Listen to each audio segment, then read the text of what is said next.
I'm Christy Falk, the Aquatic Supervisor with the Township of Wilmot.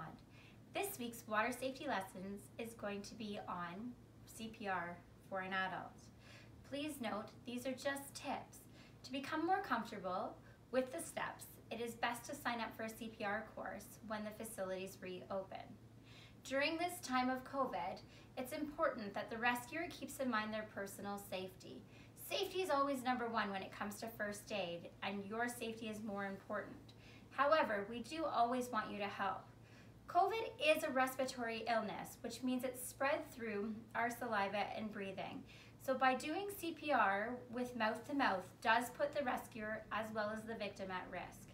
If we can, we want to find a pocket mask with a HEPA filter. The HEPA filter will help with any cross-contamination from the victim to the rescuer or the rescuer to the victim. However, a pocket mask still does pose a risk. Without having a proper seal, the air can pass through the sides of the pocket mask and potentially contaminating the rescuer. If you don't know the victim, you may want to call for help, get 911, and have the professionals come in to perform CPR. The faster we call 911, the faster help comes. If you're going to be waiting a while, an option would also be to do CPR with compressions only to avoid ventilation.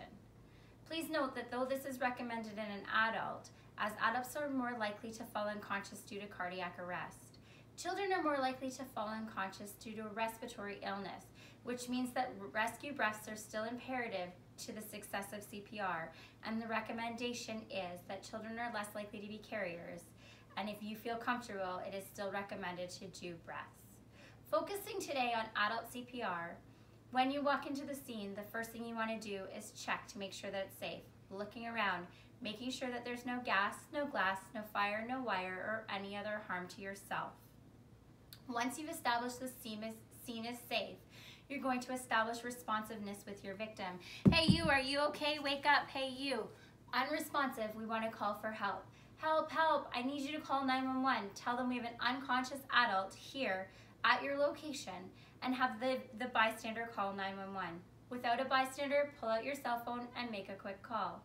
If the bystander makes the call for you, please ensure that they come back so that you know that they've completed the call and you're not waiting too long.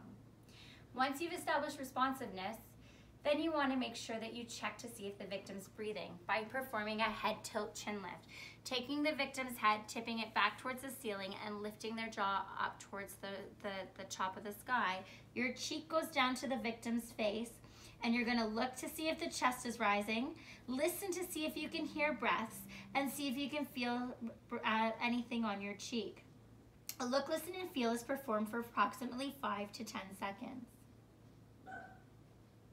They're not breathing. From here, we are going to go into compressions.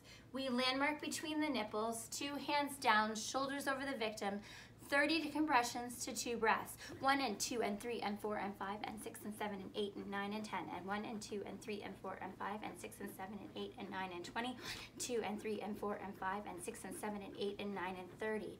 When I go up, grab my pocket mask. I don't have a filter on it today because if you breathe into it, it makes it garbage, but it's important that you have so when performing properly. Proper seal on the pocket mask, head tilt, chin lift, and ventilate. Allow the chest to exhale and give a second ventilation. Go back and perform CPR. 30 to 2 compressions until help arrives or you see signs of life. Visit RecReb at home today and see our activity. It's on a word scramble to put the steps together for CPR to help re-solidify the steps that you've learned today. Thanks and have a good day.